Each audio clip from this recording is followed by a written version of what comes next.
We're ready to start weaving. I have my loom tied up in the way that I have described on our handouts for the Learn to Weave class. And this video is meant for support for that class. First thing we need to do is get rid of these spaces here. The warp is tied on. I'm using a waste yarn, which is just any other yarn, and I'm going to lift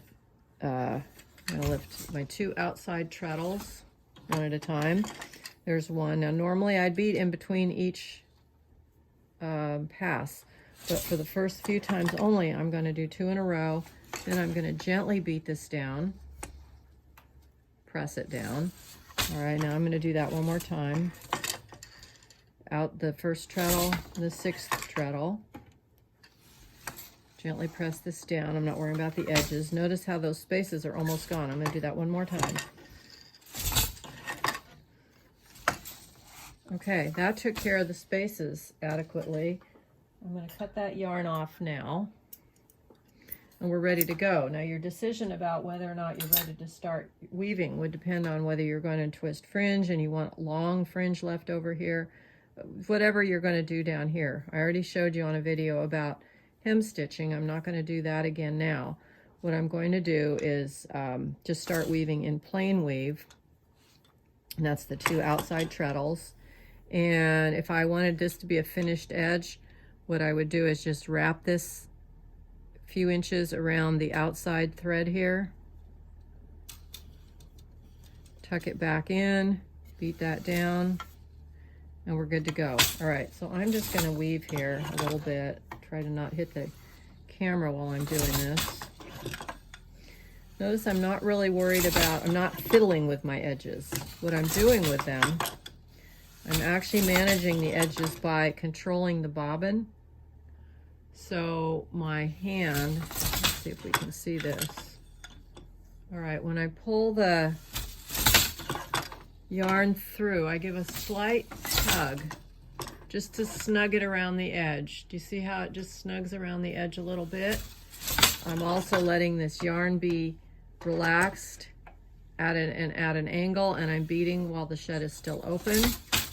My hand is holding the shuttle. Now some people hold the shuttle this way. That might be a more ergonomically correct way to do it, and they control the yarn, the bobbin, from spinning with their finger underneath. I have been weaving for 40 years, and I hold the shuttle this way and use my finger on top, and I just can't really do it very well any other way, but you should explore that. So this is how I weave though. No matter what I'm weaving, I'm just weaving without touching the selvage edge, but I am controlling the thread by holding that bobbin. I have the thread at an angle as it's going across.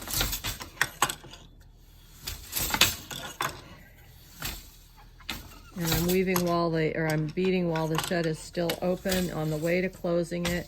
Also, we're getting pretty close to the reed right now. The best weaving area on this loom is in about this area.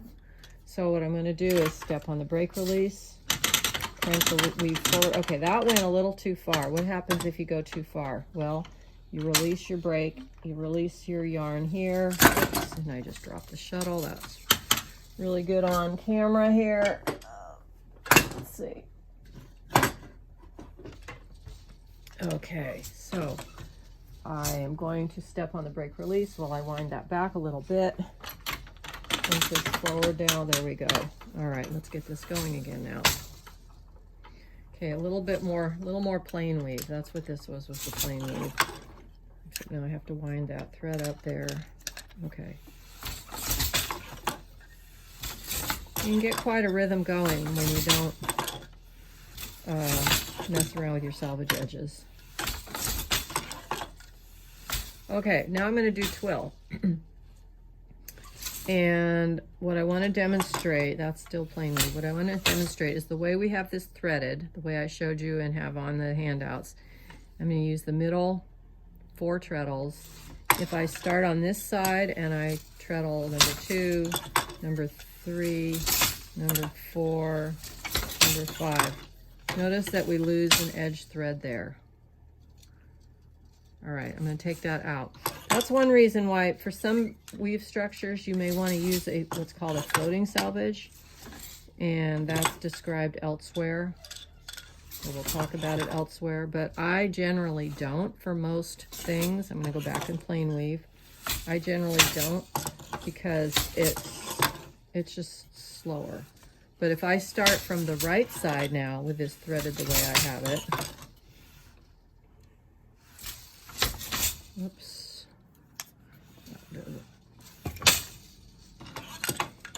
then the selvage threads work out just fine. One thing I should point out, and I guess I don't know if you can really see that with this video. Not really. My feet are staying on the treadles, and my heels are staying down on the bar, that front bar of the loom, and my feet just move back and forth. But it's kind of like when you type, you learn to keep your feet in one place, or your hands in one place, and know where the keys are. And you want to do the same thing with your loom. So notice how I'm not manipulating the selvages. I'm also not beating this super hard because I want this to be fairly balanced. This is set at 10 ends per inch for this warp, although it's in an 8-dent reed, so that's why there's some places where the threads are closer together. But notice how my edge threads have caught on that, and that's all correct.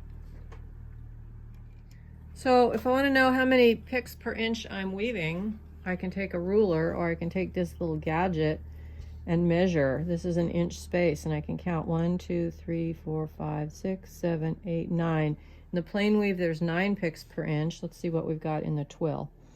1, 2, 3, 4, 5, 6, 7, 8, 9, 10 or 11 picks per inch. All right, I'm going to wind this forward again. I just step on the brake release lightly and crank this up. All right, so one of the things on the pattern in your handout is broken twill is one. I'll go into broken twill right now. I'm going to start from the same direction. It's 1 and 2. Not 1 and 2. Those are the middle 4, but 2 and 3, and then 5 and 4. Gives you the nice drape the way a twill structure does, but you don't have that distinct diagonal. And again, I'm aiming for about 10 picks per inch. My edge threads are working all right.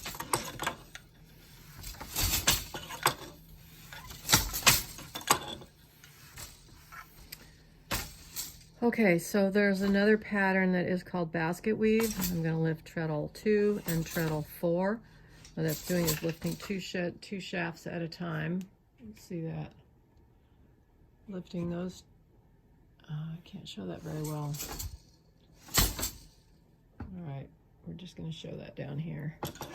But how do you do that without just pulling it right out? Well, this is where a floating selvage would come in, which I'm not describing right now, but for the purposes of a sampler, I can just go under the outside thread.